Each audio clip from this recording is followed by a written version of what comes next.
तो आज हम स्टार्ट कर रहे हैं जेनेटिक्स का एक नया chapter principle of inheritance and variation. NEET में बहुत ज़्यादा इंपॉर्टेंट चैप्टर है ये, और ये हर बार 3 से 4 क्वेश्चन लेके आता है अपने साथ। तो चलो हम पहले इसकी टर्मिनोलॉजी देखेंगे। टर्मिनोलॉजी देखने के बाद हम इससे मेंडलिज्म देखेंगे आगे, देन मेंडलिज्म के पोस्टुलेशंस, उनकी लॉ, एंड देन आगे सो ऑन हम एनसीईआरटी फॉलो करेंगे। तो चलिए स्टार्ट करते हैं। तो देखो, सबसे पहले आते हैं हम इंट्रोडक्टरी पार्ट पे। तो इंट्रोडक्टरी पार्ट पे जेनेटिक्स टर्म किसने दिया था? जेनेटिक्स टर्म किसने दिया था? डब्ल्यू बैटसन ने। ठीक है, याद रखेंगे, डब्ल्यू बैटसन पहले ऐसे थे जिन्होंने जेनेटिक्स टर्म दिया था। इसके बाद है जेनेटिक्स। जेनेटिक्स का मतलब क्या होता है? जेनेटिक्स का मतलब होता है collective study of heredity and variation. Heredity and variation को एक साथ पढ़ना, उनके बारे में नॉलेज गेन करना, इज कॉल्ड जेनेटिक्स। ठीक है। अब हेरिडिटी क्या होता है और वेरिएशंस क्या होते हैं, ये भी पता होना चाहिए। तो देखो, हेरिडिटी क्या होता है? Heredity is called transmission of genetic character from parent to offspring. From parent to offspring. ठीक है। जितने भी जेनेटिक कैरेक्टर्स हैं, उन सबका ट्रांसमिशन या फिर ट्रांसफर, जेनेटिक कैरेक्टर्स का transfer from parent to offspring is called heredity. अब जैसे कि जेनेटिक कैरेक्टर क्या है? हाइट है ना, आई कलर है, जितने भी जेनेटिक कैरेक्टर्स हैं सारे, वो सारे के सारे किस में ट्रांसफर होंगे? ऑफस्प्रिंग में। फ्रॉम पेरेंट टू ऑफस्प्रिंग जितने भी जेनेटिक कैरेक्टर ट्रांसमिशन होंगे, उसको कहते हैं हेरिडिटी। ठीक है, जैसे कि कर्ली हेयर्स हुए, हाइट हुई, आई कलर हुआ, स्किन कलर हुआ। ठीक है। अगला टर्म है वेरिएशन। तो देखो, वेरिएशन क्या होता है? वेरिएशन होता है जितने भी सेम स्पीसीज के इंडिविजुअल्स हैं, उन सब में कुछ ना कुछ डिफरेंस होगा, और उस डिफरेंस को ही बोलते हैं वेरिएशंस। ठीक है। अब मान लो जैसे कि 4 बंदे हैं, अब चारों एक जैसे तो होंगे नहीं, उनकी हाइट में कुछ ना कुछ डिफरेंस होगा, उनके स्किन टोन में कुछ ना कुछ डिफरेंस होगा, उनके हेयर कलर में डिफरेंस होगा। हेयर स्ट्रेट हैं, कर्ली हैं, आइज कलर कैसी हैं, आई ब्लू कलर की हैं, ब्लैक कलर की हैं, ब्राउन कलर की हैं, किसी किसी ग्रीन भी आइज होती हैं। तो वो सब क्या है? वेरिएशंस हैं। ठीक है। वेरिएशन मतलब कि डिफरेंस। वेरिएशन का मतलब ही क्या है? डिफरेंस। ठीक है। आगे बढ़ते हैं। अब देखो, जो आगे है फादर ऑफ जेनेटिक्स। तो जी जे मेंडल कौन थे? फादर ऑफ जेनेटिक्स नाम से जाना जाता है। और फादर ऑफ मॉडर्न जेनेटिक्स कौन था? W Bateson. ठीक है, डब्ल्यू बैटसन को फादर ऑफ मॉडर्न जेनेटिक्स नाम से जानते हैं। ठीक है। इसके बाद है father of experimental genetics. Experimentally genetics के प्रोसेसेस को प्रूव किसने किया? तो वो सबसे पहले प्रूव किया था टी एच मॉर्गन ने। ठीक है। टी एच मॉर्गन ने सबसे पहले प्रूव किया था, और उन्होंने जो प्रूव किया था वो ड्रोसोफिला पे किया था। और उन्होंने बहुत सारे कंसेप्ट दिए, जैसे कि linkage, sex linkage, crossing over, criss cross inheritance, linkage map, और ये सब उन्होंने किस पे दिए थे? ड्रोसोफिला पे दिए थे। ठीक है, याद रखेंगे। इसके बाद आता है फादर ऑफ ह्यूमन जेनेटिक्स। तो देखो, फादर ऑफ ह्यूमन जेनेटिक्स में कौन है? ए गैरड। ए गैरड को फादर ऑफ ह्यूमन जेनेटिक्स नाम से जाना जाता है। ठीक है। और इन्होंने सबसे पहले एल्कप्टोन यूरिया डिजीज, एल्कप्टोन यूरिया डिजीज को डिस्कवर किया था। इसमें क्या होता है? जो यूरिन होता है वो ब्लैक कलर का हो जाता है। अब वो क्यों होता है? Due to deficiency of homogentisic acid oxidase enzyme की वजह से। अब इसके बाद आते हैं कुछ जेनेटिकल टर्म्स के बारे में। तो देखो, मेंडल ने जो टर्म यूज किया था वो क्या था? फैक्टर। तो फैक्टर बेसिकली होता क्या है? फैक्टर एक यूनिट ऑफ हेरिडिटी है। हेरिडिटी मतलब कि जेनेटिक ट्रांसफर हो रहा है। ठीक है। जेनेटिक कैरेक्टर्स का ट्रांसफर हो रहा है, और वो फ्रॉम पेरेंट टू ऑफस्प्रिंग हो रहा है। ठीक है। तो फैक्टर उसकी एक यूनिट है, और यही रेस्पॉन्सिबल है for inheritance and appearance of characters को। और फैक्टर्स को ही जीन्स बोला जाता है, ये बोला था जॉनसन ने। ठीक है। मेंडल ने इसके लिए टर्म यूज किया था, वो किया था एलिमेंट या फिर फैक्टर। ठीक है। आगे बढ़ते हैं। अब देखो, एलील क्या होती है? एलील बेसिकली एक जीन पेयर होता है, अ पेयर ऑफ जीन। ठीक है। Alternative form of gene which are located on same position. Same position मतलब कि सेम लोकस। ठीक है। On the homologous chromosome is called as allele. तो एलील क्या है? अल्टरनेटिव फॉर्म ऑफ जीन है। ठीक है। और ये किसने दिया था? ये भी बैटसन ने दिया था। तो ये क्या है? डोमिनेंट एलील है। अच्छा, ठीक है। ये क्या है? होमोजाइगस है। ठीक है। होमोजाइगस मतलब कि सेम है, कैपिटल टी कैपिटल टी। अब यहाँ पे ये है हेट्रोजाइगस। हेट्रोजाइगस क्यों है? यहाँ पे एक कैपिटल टी है, एक स्मॉल टी है, तो दोनों अलग अलग हो गए। ठीक है। और ये क्या है? होमोजाइगस। देन अगेन ये भी क्या है? होमोजाइगस, क्योंकि दोनों यहाँ पे सेम पेयर ऑफ जीन है, T small T and small T. ये भी होमोजाइगस होगा। अब हम देखते हैं होमोजाइगस और हेट्रोजाइगस होता क्या है। तो देखो, होमोजाइगस उसको बोलते हैं जो जायगोट किससे बना हो? तो डिफरेंट गैमेट से, मगर उनका आइडेंटिकल फैक्टर्स हो, उनके आइडेंटिकल फैक्टर्स हो। जैसे कि कैपिटल टी कैपिटल टी, तो ये कैसे? तो दोनों आइडेंटिकल फैक्टर हैं। और ये क्या कहलाएगा? एक होमोजाइगस एलील कहलाएगा। ठीक है, होमोजाइगस एलील कहलाएगा। ठीक है। जैसे कि एग्जांपल इसका capital T capital T, capital R, small T.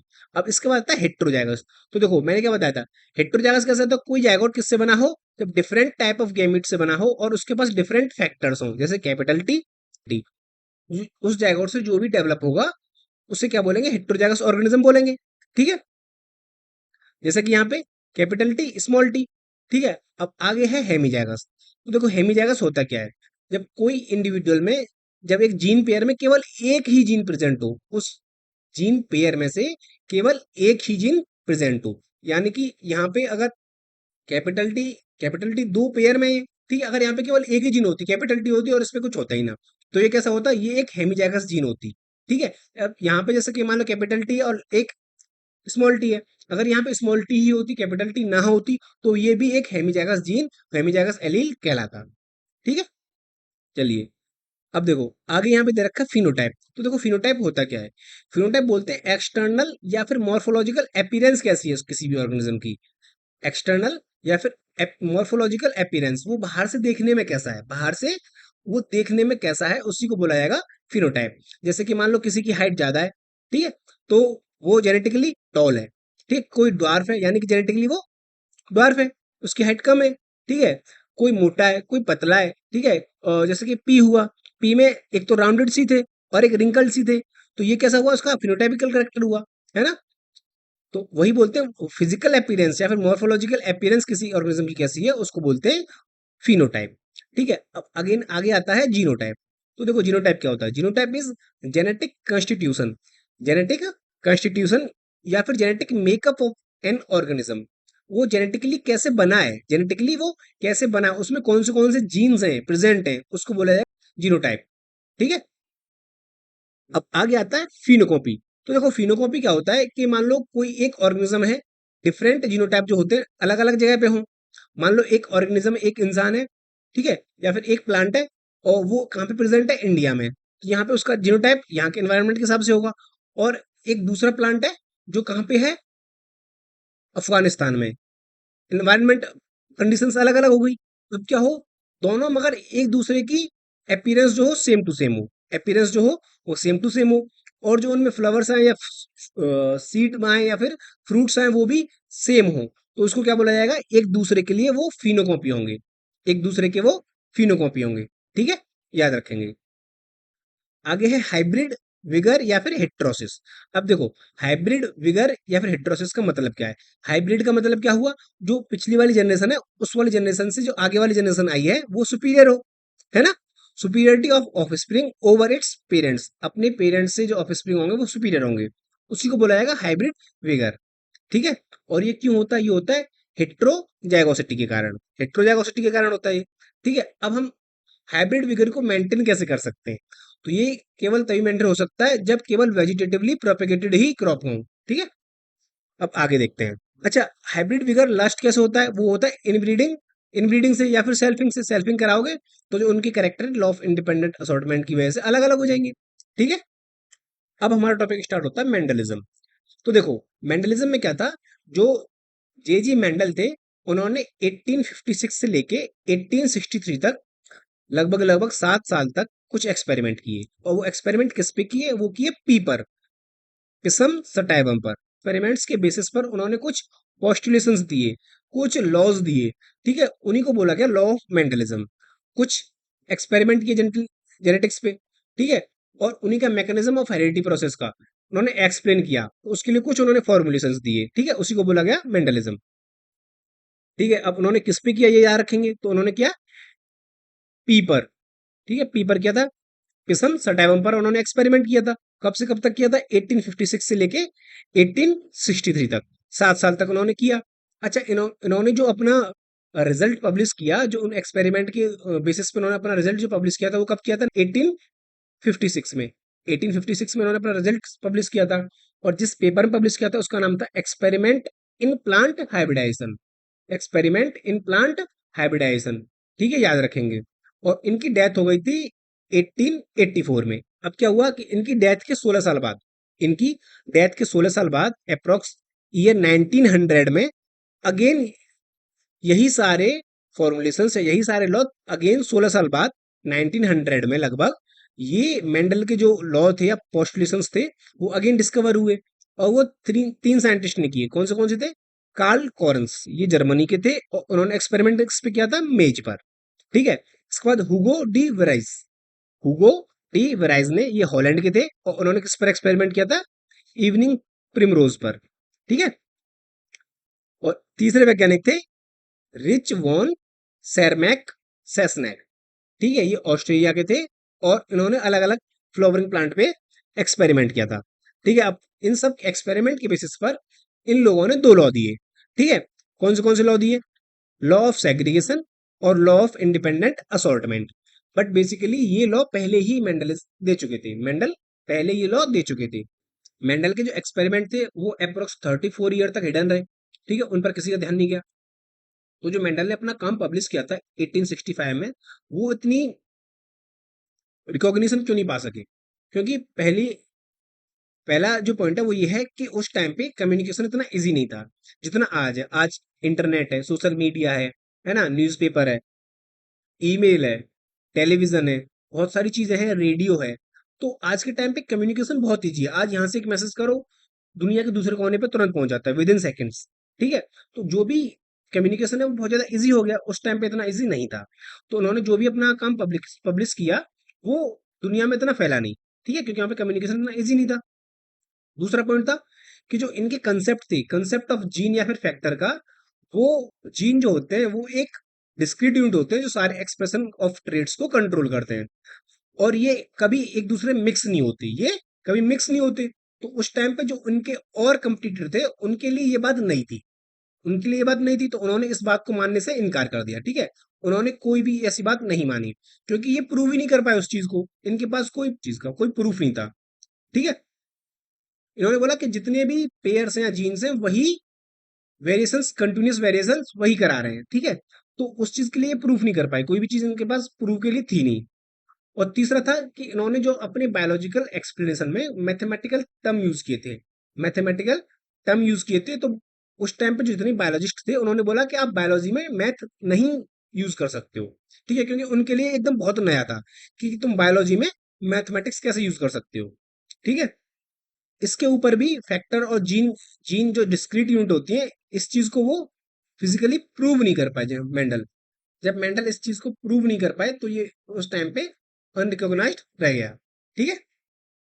चलिए, अब हम देखते हैं कि मेंडल को सक्सेस क्यों मिली। ठीक है, तो उसके कुछ रीजन थे कि उन्होंने पी सेलेक्ट किया। अब पी क्यों सेलेक्ट किया, उसके भी कुछ रीजंस थे। ठीक है। तो देखो, मेंडल ने सबसे पहले क्या किया कि केवल एक या दो करेक्टर ही पकड़े एट अ टाइम।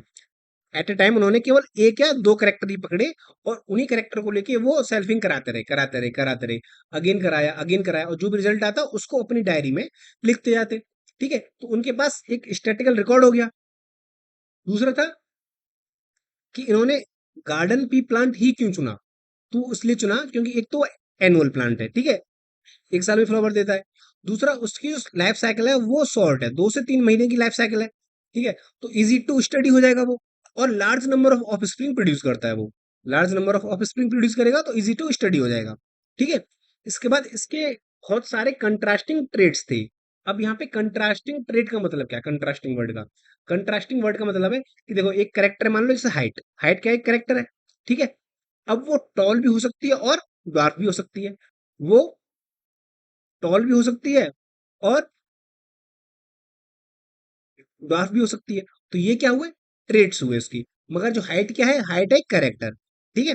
तो इसके बहुत सारे ट्रेड्स, कंट्रास्टिंग ट्रेड्स थे। दूसरा, इसमें सेल्फ पॉलिनेशन प्रेजेंट था, क्योंकि ये बाइसेक्सुअल है। पी जो है वो बाइसेक्सुअल फ्लावरिंग प्लांट है, तो इसमें सेल्फ पॉलिनेशन इजीली पॉसिबल था। ठीक है, और क्रॉस पॉलिनेशन भी इसमें कराया जा सकता था बाई सेल्फिंग या फिर आर्टिफिशियल हाइब्रिडाइजेशन के थ्रू। और इजी टू कल्टीवेट था, पी प्लांट जो था वो इजी टू कल्टीवेट था। ठीक है। आगे देखते हैं। आगे क्या था कि मेंडल ने इन सब का एक रिकॉर्ड रखा अपने पास।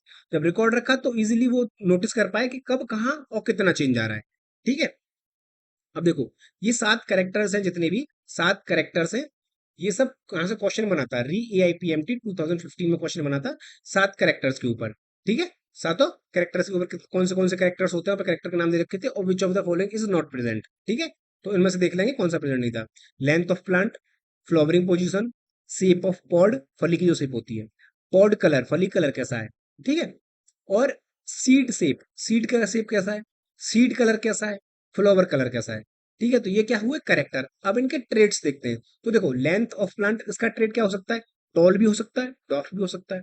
दूसरा फ्लावरिंग पोजीशन, फ्लावर की पोजीशन क्या है, एक करेक्टर है, मगर इसका ट्रेड क्या हुआ, एक्सली प्रेजेंट हो सकता है वो, और टर्मिनली भी प्रेजेंट हो सकता है। तो ये उसका हुआ फ्लावर पोजीशन का ट्रेट, ठीक है। शेप ऑफ पॉड, पॉड की शेप कैसी है, तो ये क्या हुआ, पॉड की शेप कैसी है, तो ये क्या हुआ करेक्टर है, मगर इसका ट्रेट क्या होगा, इन्फ्लेटेड या फिर कॉन्स्ट्रिक्टेड, ठीक है। पॉड कलर ग्रीन है या येलो है, ठीक है।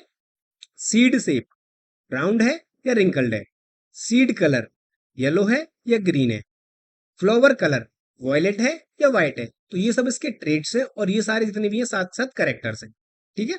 चलिए आगे बढ़ते हैं। अब देखो मेंडल ने जो टेक्निक यूज की थी वो क्या थी, ठीक है, हम उसे देखते हैं। तो देखो मेंडल ने क्या किया, सबसे पहले एक ट्रू ब्रीडिंग प्लांट लिया। ट्रू ब्रीडिंग प्लांट क्या होता है, ट्रू ब्रीडिंग प्लांट वो होते हैं जिनमें कंटिन्यूअसली सेल्फ पॉलिनेशन कराया जाए, और जो उनके ट्रेड्स हैं वो स्टेबली इनहेरिटेंस होते जाएं, ठीक है, स्टेबली इनहेरिटेंस होते जाएं और अपना एक्सप्रेशन प्रूव कराते जाएं, ठीक है, उसको बोला जाएगा ट्रू ब्रीडिंग प्लांट। ठीक है, अब मेंडल ने कितने सिलेक्ट किए थे, 14 true breeding P plant variety select की थी। ठीक है, ये क्वेश्चन नीट 2020 में पूछा गया है। Mendel selected 14 true breeding pea plant varieties as pairs which were similar except for one character with contrasting traits। ठीक है, सेम यही लाइन पूछी गई थी नीट 2020 में। ठीक है, इमस्कुलेशन एंड वैगिंग। तो देखो इमस्कुलेशन क्या होता है कि जो पी प्लांट है वो बाइसेक्सुअल है, उसमें एंथर भी होगा और फिलामेंट भी होगा। ठीक है, एंथर क्या है, मेल रिप्रोडक्टिव पार्ट है, फीमेल का क्या है रिप्रोडक्टिव पार्ट, फिलामेंट। ठीक है, तो उन्होंने क्या किया, removal of anther from bisexual flower, bisexual flower में से उन्होंने रिमूव एंथर को रिमूव कर दिया।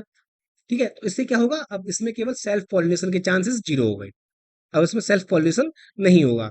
दूसरा क्या किया इन्होंने, इन्होंने बैगिंग कर दी, मतलब जो इमस्कुलेटेड फ्लावर था उसके ऊपर पेपर बैग से किसी और, उससे क्या होगा कि जो अनडिजायरेबल पॉलन से, अनडिजायरेबल पॉलन से वो उसको पॉलिनेट नहीं कर पाएंगे, पॉलिनेशन नहीं होगा, तो अनडिजायरेबल क्रॉस पॉलिनेशन नहीं होगा, ठीक है, बैगिंग से। अब इसके बाद क्या किया, जब मैच्योर पोलैंग्रेन मैच्योर हो गए तो उन्होंने सेलेक्ट किया अपने डिजायरेबल प्लांट से, और वो उन सबको स्प्रेड कर दिया किस पे, इमस्कुलेटेड बैग्ड फ्लावर पे। जो फ्लावर था जो जिसके ऊपर इमस्कुलेशन और बैगिंग की गई थी, उसको बैगिंग हटा के वहां से उसके ऊपर मैच्योर पोलन ग्रेन डस्टेड किए गए। ठीक है, इससे क्या होगा, पॉलिनेशन हो जाएगा।